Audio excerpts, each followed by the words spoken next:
And then pangatlo, meditate on His Word day and night. Gusto mo ba maranasan yung presence ng Diyos? Then gawin mo ito. Number 3, meditate on His Word day and night. Alam mo, kung may isa pang inutos si Lord kay Joshua na sobrang tumatak sa puso ko, ay ang verse 8. Kasi bago pa siya maghanda ng pakikipaglaban, bago pa mag-training, bago pa maghanda ng mga sandata nila, ang unang inutos ng Diyos ay ang pagbubulay-bulay ng kanyang salita. Sabi sa Joshua 1:8, huwag mong kaliligtaang basahin ng aklat ng kautusan. Pagbulay-bulayan mo iyon araw at gabi upang matupad mo ang lahat ng nakasaad doon. Sa ganoon, magiging masagana at matagumpay ang iyong pamumuhay. Grabe, no? Ang sinabi ng Diyos, huwag mo kaliligtaan. Ako sa dami ng ginagawa ko sa trabaho, family, ministry, ay ang dami ko nakakalimutan. Pero, may isang bagay na hindi talaga gusto ng Diyos na makalimutan ko.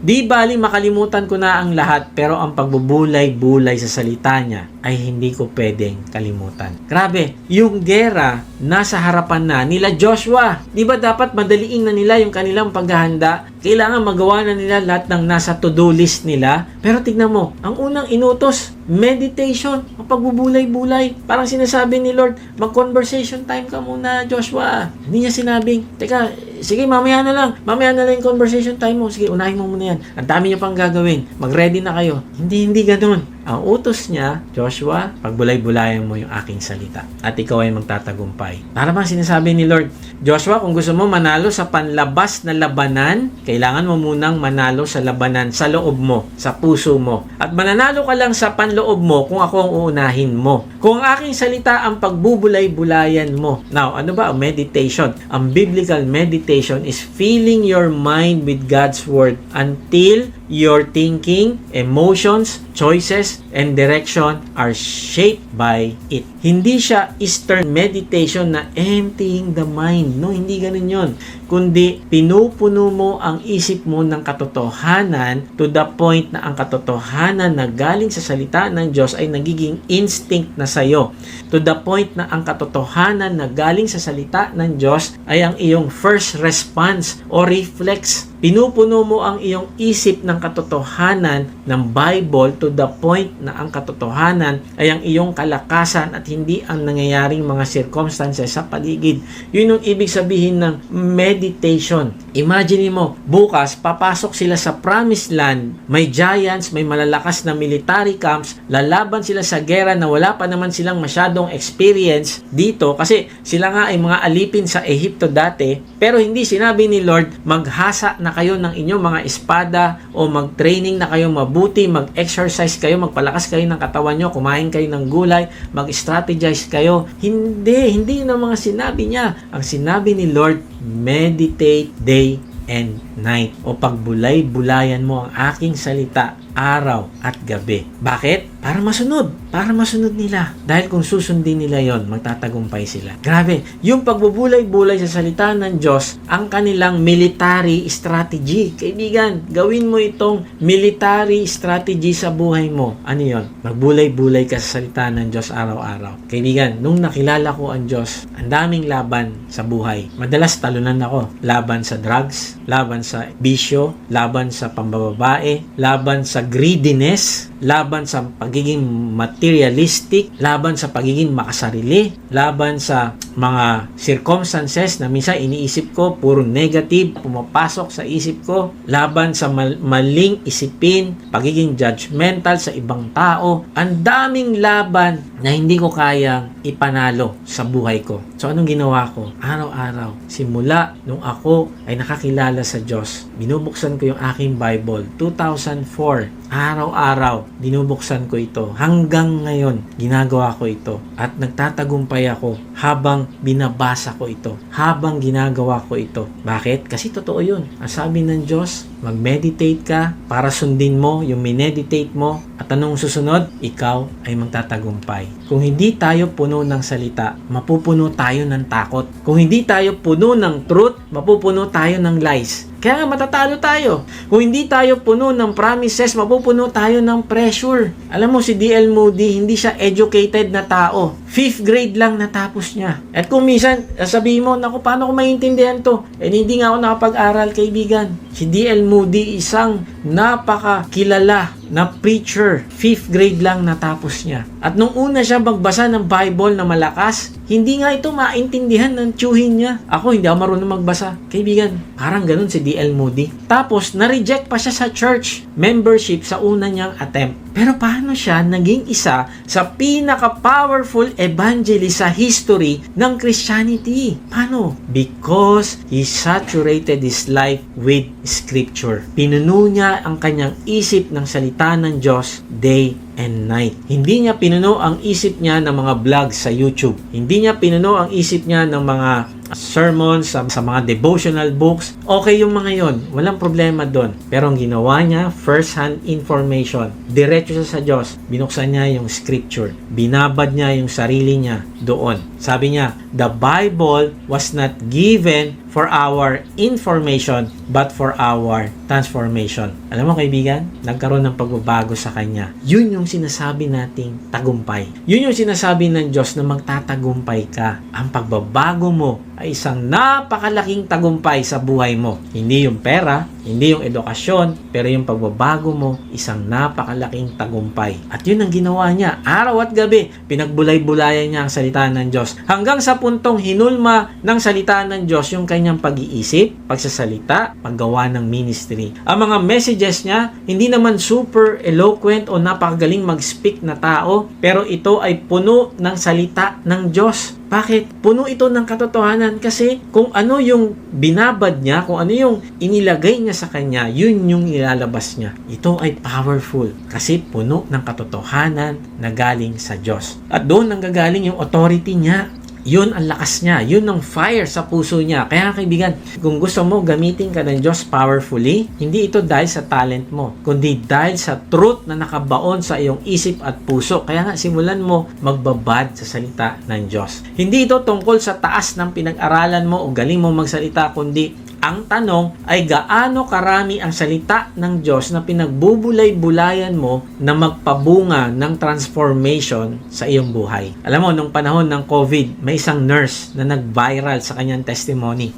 Araw-araw niyang kinakaharap yung takot. Araw-araw siya may nakikitang namamatay. Araw-araw niya nararamdaman na baka ako na yung susunod. Pero anong ginawa niya? Kinabisado niya yung Psalms 23. Ito ang meditation niya araw-araw at bawat pasyente, bawat sheep, pabulong niyang inuulit-ulit. The Lord is my shepherd. Even though I walk through the valley of the shadow of death, I will fear no evil. Grabe no, sabi niya, hindi ako nababaliw dahil araw-araw inuulit ko ang Psalms 23. Grabe, ang daming nurse ang na-depress nung panahon ng COVID. Pero sabi niya, hindi ako napabilang sa kanila kasi pinagbubulay-bulayan ko ang salita ng Diyos. May isang Filipino business owner, nangyari ito sa pagitan ng 2021 to 2023, na nag-share ng testimony. Bawat araw, isang chapter of Proverbs ang pinagbubulay-bulayan niya. Hindi siya nagmamadali. Pinagninilay-nilayan niya ito mabuti. Pinakikinggan niya. Sabi niya, the Word became my mentor. Alam mo na diretso ang paraan ng pagpapatakbo niya ng kanyang negosyo. Naging tama ang decisions. Ina-apply niya ang integrity. Naging clear ang direksyon na gusto ng Diyos. Na-involve ang Diyos sa kanyang business. Naging solid ang kanyang leadership. At sa aking sariling testimony, ganun din ang ginawa ng Diyos. Napaggabay sa akin sa trabaho at sa lahat ng area ng buhay ko habang nagme-meditate ako ng salita niya.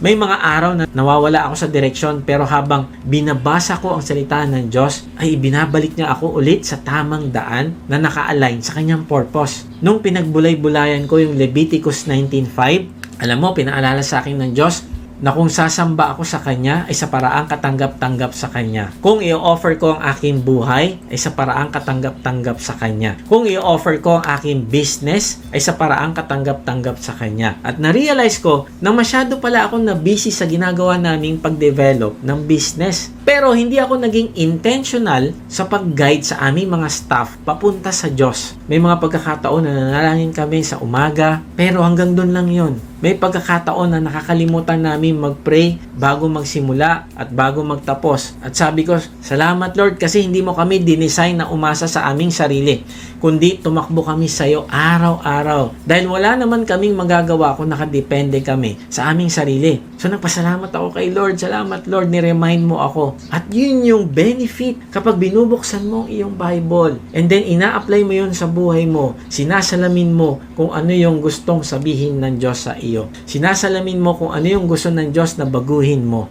Kaya nga sabi ko, Lord, thank you. Simula ngayon, ang buhay ko ay paiikutin ko sa iyo. Ikaw ang magiging center. Ikaw ang aking totoong blessing at hindi ang pera. Ganitong klaseng pagbubulay ang sinasabi ng Diyos sa Joshua 1:8. At pag ginagawa mo ito, magkakaroon ng direksyon ng buhay mo at ikaw ay mapapabuti. Sabi nga ni Spurgeon, the righteous man takes a text and carries it with him all day, delighting in it. Kaibigan, kailan ka na-delight na basahin ang Bible? Kailan ka nasabik na paggising mo sa umaga ay ang salita agad ng Diyos ang gusto mo basahin at pakinggan? Kung magiging honest tayo, kailan yon? Sabi ni Spurgeon, ang isang taong matuwid ay binabasa niya ang salita ng Diyos at dinadala niya ito sa maghapon kasama niya upang gawin dahil natutuwa siyang sumunod dito. Then sabi pa ni D.L. Moody, I never saw a fruit-bearing Christian who was not a student of the Bible. Kaibigan, gusto mo ba magkaroon ng pagbabago sa iyo at sa iyong sitwasyon? Simulan mo maging intentional sa pagbubulay-bulay sa salita ng Diyos. Sabi ni David Platt, don't just read the Bible, soak in it. Wow, grabe, wag mo lang daw basa-basahin ng Bible, kundi ilubog mo ang sarili mo sa Kanya. Grabe, itong mga kilalang preacher, pastors at Christian na ito ay merong fire o apoy sa puso nila. Bakit? Kasi nagbababad sila sa salita ng Diyos. At kung nagbababad ka sa salita ng Diyos, ay nagbababad ka sa presensya ng Diyos. Kapag nagbababad ka sa salita ng Diyos, hindi ka lang nagbabasa ng libro, kundi nagbabasa ka sa presensya ng Panginoong Yesus mismo. Sabi ng John 1:1, the Word was God. Sabi ng John 1:14, the Word became flesh. At sa Revelation 19:13, He is dressed in a robe deep in blood, and His name is the Word of God. Grabe! Ang ibig sabihin nito, habang nagme-meditate ka pala sa salita ng Diyos, ay nakikipag-fellowship ka sa Panginoong Yesus. Bakit? Kasi siya yung salita mismo. Kaibigan, wala pa ako nakita matagumpay na servant ng Diyos na may apoy sa puso at kapangyarihan ng banal na spirito ang hindi nagbababad sa salita ng Diyos araw-araw. Hindi weekly, hindi monthly, kundi araw-araw. Kaibigan, tanda mo ito. What you magnify, you move toward. Ang ibig sabihin ay kung anong minamagnify mo o minimeditate mo ay yun ang magiging direction mo. Kung ang minimeditate mo, takot, stress, worry, failure, yan ang mangingibabaw sa'yo. To the point na hindi ka na makakilos para gawin ang tama. Pero kung ang minimeditate mo ay promises ng Diyos, truth ng Diyos, revelation ng Diyos sa iyo, identity mo na sinasabi ng Diyos sa iyo, grace na galing sa salita ng Diyos, kung yun ang mga minimeditate mo, yan mismo ang magiging lakas mo. Ako sobrang blessed ako kasi yung aking anak ay uma-attend ng GLC. Nag-enroll siya sa GLC. At nakikita ko sa kanya, gusto niyang isoak yung sarili niya sa kaalaman ng patungkol sa Diyos. Yun, kaibigan, yung puso na gustong-gusto ng Diyos na samahan. Yung gustong-gusto ng Diyos na, itong taong ito, ako talaga hinahanap nito. Gusto niya akong makilala. Then, sasamahan ko siya. Kaibigan, you are shaped by the word you soak in. Kaya mag-ingat tayo. Ano yung kinoconsume natin araw-araw? Si Joshua naging mabuting leader. Hindi dahil kay Moses, kundi dahil sinunod niya ang utos ng Diyos na pagbulay-bulayan ang kanyang salita. Hindi siya naging mabuting leader dahil magaling na leader si Moses. Magaling mag-disciple si Moses. No. Ang ating growth, ang ating wisdom ay hindi manggagaling sa ating D-group leader. Hindi manggagaling sa ating pastor. Kaya wag nating sabihin na hindi ako mag-grow dito kasi yung pastor ko ganito eh. No. Ang growth mo nakasalalay dun sa araw-araw mong pagbubulay-bulay ng salita ng Diyos. Yung araw-araw na pag-aaral mo, na pakainin ng sarili mo ng Diyos at hindi ka umasa na pakainin ka ng pastor mo at ng iyong D-group leader. Ang paglago mo ay nakasalalay sa iyong araw-araw na pagsama sa presensya ng Diyos sa pamamagitan ng pagbabasa mo ng kanyang salita. Ito ang maghuhulma sa iyong puso. Paano natin i-apply ito? Repent from the sin of neglecting the word. Let's be honest. Madali tayong dumepende sa books, devotionals, podcast, YouTube sermons, pero hindi sa mismong salita ng Diyos. Sabi mo kay Lord, Lord, napabayaan ko ang salita mo, mas binigyan ko ng oras ang mundo kaysa sa iyo. Kaibigan, sabi sa Matthew 4:4, man shall not live by bread alone. Kaya nga, pahalagahan mo ito. Pangalawa, repent from the sin of rushing through Scripture. Minsan nabasa natin, pero hindi natin pinagnilayan kasi nagmamadali tayo. And worse, nagpray lang tayo tapos hindi tayo nagbasa. Ang conversation time with God, naging checklist na lang. Reading became a ritual and not relationship. Kaya nga, sabihin mo sa Kanya, Lord, patawarin mo ako kasi nagbabasa ako pero hindi ko naman ito pinagbubulayan. Buhayin mo po ulit ang delight ko sa iyong salita. Pangatlo, repent from the sin of living by your own wisdom. Ito ang kasalanan nating lahat. Kasama na ako dito. Kasi nag-i-strategize tayo, nagko-compute tayo, nag-a-analyze tayo, pero nakakalimutan nating hanapin ang direksyon ng Diyos mula sa Kanyang salita. Sabihin natin sa Kanya, Lord, patawarin mo po ako for relying on my business skills, ideas, planning, and human wisdom instead of seeking your direction. Sabi ng Diyos sa Proverbs 3:5, trust in the Lord with all your heart and do not lean on your own understanding. Kaibigan, kung hindi ka magbubulay-bulay sa salita ng Diyos, ay hindi mo malalaman kung anong katotohanan at mas malamang na ang gagawin mo ay kung ano na lang ang naiintindihan mo. Pero sabi ng Diyos, huwag mo pagtiwalaan yan, magtiwala ka sa akin. Ito, binigay ko na sa iyo yung aking Bible, binigay ko na sa iyo yung aking salita, babasahin mo na lang. Diyan ka magtiwala. Kaya nga, kung gusto mo magtagumpay, kung gusto mo matupad ang purpose ng Diyos sa iyong buhay, ay alamin mo ang direction ng Diyos sa iyong buhay araw-araw. Hindi weekly, hindi monthly. Magpakagalak ka sa presensya niya at ikaw ay magkakaroon ng wisdom. Bakit? Kasi ang Diyos mismo ang wisdom. At pangapat, repent from the sin of unsubmitted areas. May mga parte ng buhay natin na hindi pa natin sinusuko sa Diyos, gaya ng finances, relationships, work, habits na ayaw nating ibangga sa salita ng Diyos. Kaya nga, ang gagawin natin, ipanalangin natin yung Psalms 139:23. Sabihin natin, search me, O God. Sabihin natin, Lord, tignan mo po yung puso ko, tignan mo kung ano po yung ginagawa ko na hindi niyo po kalooban. Gusto ko pong sumunod at magbago.